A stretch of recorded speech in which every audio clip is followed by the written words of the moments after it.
Hi. This is a different angle. I like this corner in my room. I would love that you could see like my wall up here, but you can't. But basically, this is like my little K-pop wall. We have a lot of like, look at it, Stray Kids and stuff and BTS. But yeah, this is a corner in my room that I love because I redecorated my room, but whatever, that's besides the point. Welcome or welcome back to my channel. I'm Stacy and I hope you're having an amazing day. Basically today is the day for my April wrap up. I didn't do one in March because I didn't read that much, but this month because I was at home in Luxembourg and didn't have much to do, I read a lot. I feel like I had a pretty good reading month. Don't look at my nails, by the way, because I'm in the process of taking them off. So the first book I read this month, beginning of the month, I started reading this in March and finished it in April. So it's Magnolia Parks, the first book by Jessa Hastings. Yeah, I don't know what to say about this book. I feel like I gave it 4 stars, by the way. I was very entertained reading it and it brought me back to 13-year-old Stacy watching Gossip Girl, and that's why I enjoyed it this much. I love Jessa Hastings' writing because she has a way to talk about love that is just, you know, it hits every single time, and I can't wait to read the rest because I feel like it just gets better and better, and that's just like her writing style that makes this book even more special. Like, it is entertaining, but because the writing style is so like lyrical and you can like read stuff into it, it just makes it, you know, that much more enjoyable. But I like this because this is very entertaining. Like, the drama in this is so juicy. I wouldn't want like my life to be like I wouldn't want like to build my life after this. I wouldn't want my relationships to be like this, but to read it is just very entertaining, and that's why I like this. So yeah, if you look at it as entertainment and not as just a toxic relationship, it is a very good book. After Magnolia Parks, I started reading this one. I read Book Lovers by Emily Henry this month, and I swear to God, this book is so good. It was just different from all the other romances I've read.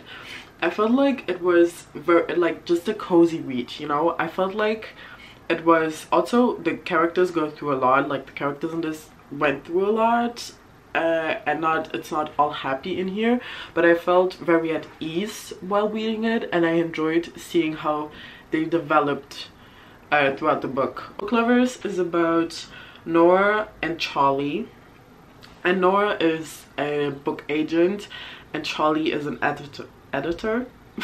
Charlie is a book editor, and they like meet a day and they don't have like very good first impressions of each other, and Noah helped agent a book that came out that became very popular and plays in a small town, and then Nora has a sister and her sister decides that they need a vacation and they go to that small town. Because Libby, Nora's sister, thinks that Nora needs her own small town romance because she doesn't have that much luck in love. And that's why they're going there, but Nora just keeps on bumping into Charlie because Charlie is on the same small town as they are. I feel like just Emily Henry's writing got to me. I love how she says things and how she like describes everything, and I love her banter. Like, I know everyone says this, but her banter, like Nora and Charlie, their banter was immaculate. I can't. Book Lovers, very good, and I want to read other Emily Henry books. I want to read Beach Read, and she just came out with Happy Place, and I'm gonna buy that today because I need to read that. So many people cry while reading it that I need to read that. I believe everything people say about Emily Henry. But yeah, I love this. This was a 4.5, I think. I give it 4.5. Yes, 4.5. Next book I read it at the same time as Book Lovers because I read this on the bus. I didn't finish it on the bus, but I started reading it on the bus to Paris, and I buddy read this with Marisa. So I started the Inheritance games in the bus to Paris. And this is my copy, by the way. Like, do you see that? You can't see the author. It is by Jennifer Lynn Barnes. I read the Inheritance games. If you don't know what the Inheritance games are about, it is about Avery and the Hawthorne family. Basically, Avery is just a basic girl, she's lives with her half sister, and she has basically, her life isn't that great. Like, her mother died and her dad is absent in their lives, and also they're kind of short on money, and someday she finds out that she's on the Hawthorne, I can't pronounce her name. Tobias Hawthorne left something in his will for her, but she never met him. So she's like, how am I in his will? How am I gonna inherit something from someone that I don't know? So basically, she's going to inherit something from Tobias Hawthorne, and she finds out she inherited basically everything he had. But he has like 4 grandsons and 3 daughters, and they got nothing. Basically nothing. So yeah, she got his fortune. There are billions. She's the richest person in the world, and she doesn't know why. Why did the man disinherit his whole family for a stranger? And that's what you're gonna discover in this. And basically, he left games for them to find out why she was chosen. I like this book. I like this a lot because I love the mysteries and the plot twists in this. Every single time when a plot twist came, I was gasping. Even though some of them I did like guess, I didn't mind that because I was like, oh, I'm so smart. Because the rest of these like riddles they go through, I was always like, I'm not that smart, I could never. So yeah, and also it has kind of a subplot of romance, so that kept me on my toes too. And I like this a lot, but I give it 3 stars because I liked it, but it didn't like give me the feeling that a 4-star read would give me, or a 5-star read. So that's why I found it very impressive, all the plot twists and the riddles and stuff. So this was the Inheritance Games. After the Inheritance Games, I jumped directly to, because with the ending of this one I needed to read this one. I went to the bookstore and bought it on the same day when I finished this one. So I read not the Final Gambit, what the fuck, that's the 3rd one. I read the Hawthorne Legacy right after, and I enjoyed the 2nd one way more than the 1st one. I loved this one. I gave this 3.5 stars. And then I read the Final Gambit. I didn't read it right after this. Between this is another book, but we're gonna talk about that one.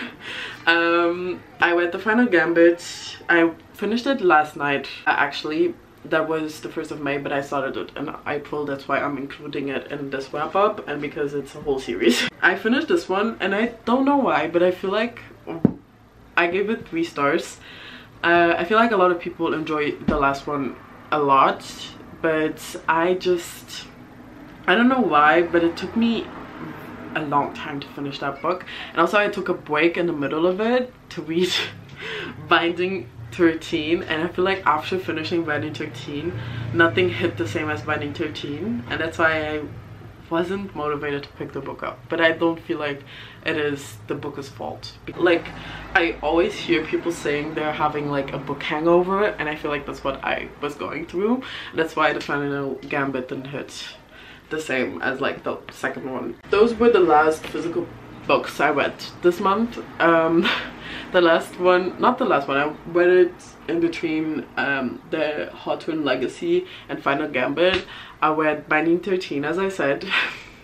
I read that on my iPad. That's why I don't have the physical book. I want to get the physical book because that's a 5-star read right there.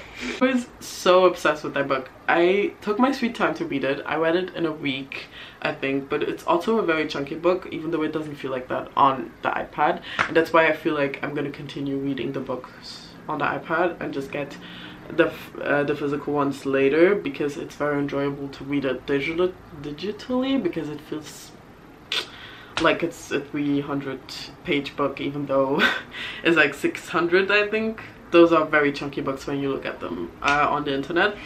But yeah, Binding 13 basically is about Johnny and Shannon.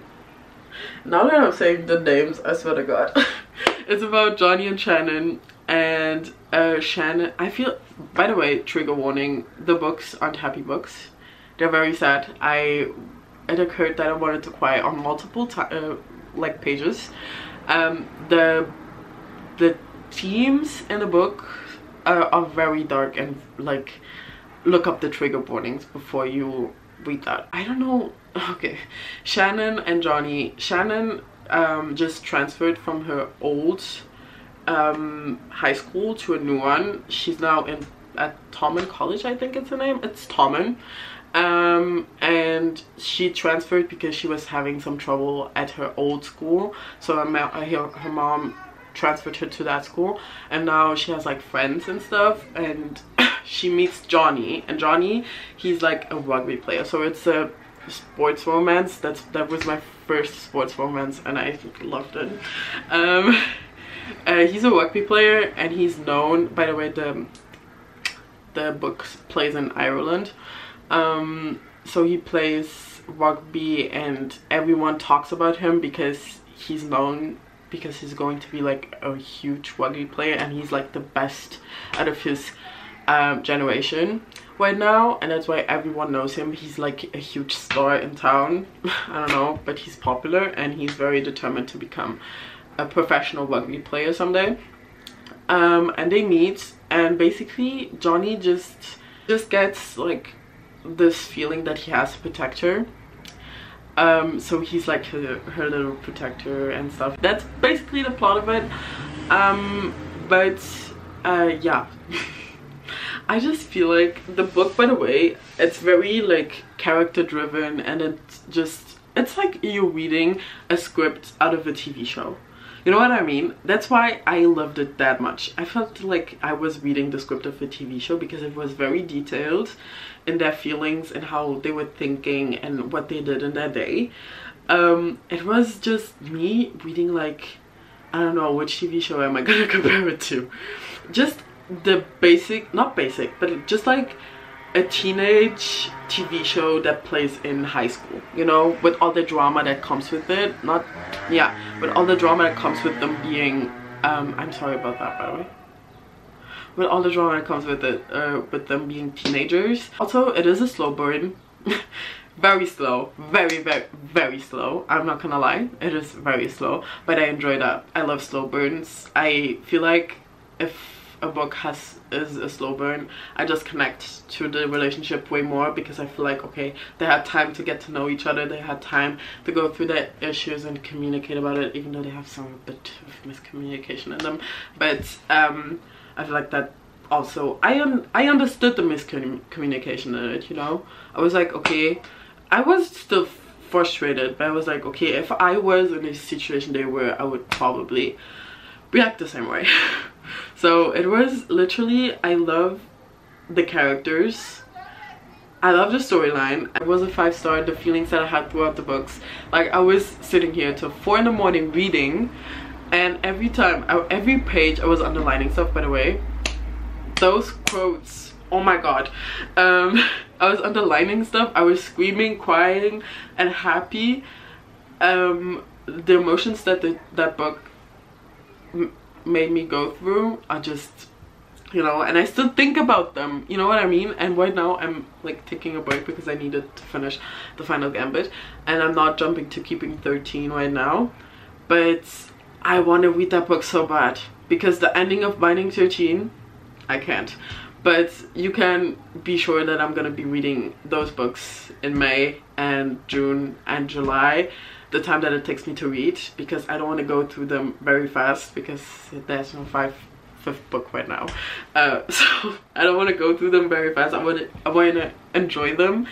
That was every single book I read this month. This went very fast. Like, I filmed for 21 minutes and I'm done. I hope I explained myself good, well. This is very messy, but yeah, I hope you guys had a wonderful reading month. And if you read one of the books that I read this month and you have opinions, don't be shy, leave them in the comments. I hope you have an amazing day, and love ya, and follow me on Instagram and TikTok. And that's it for today. I hope you enjoyed. Okay, bye.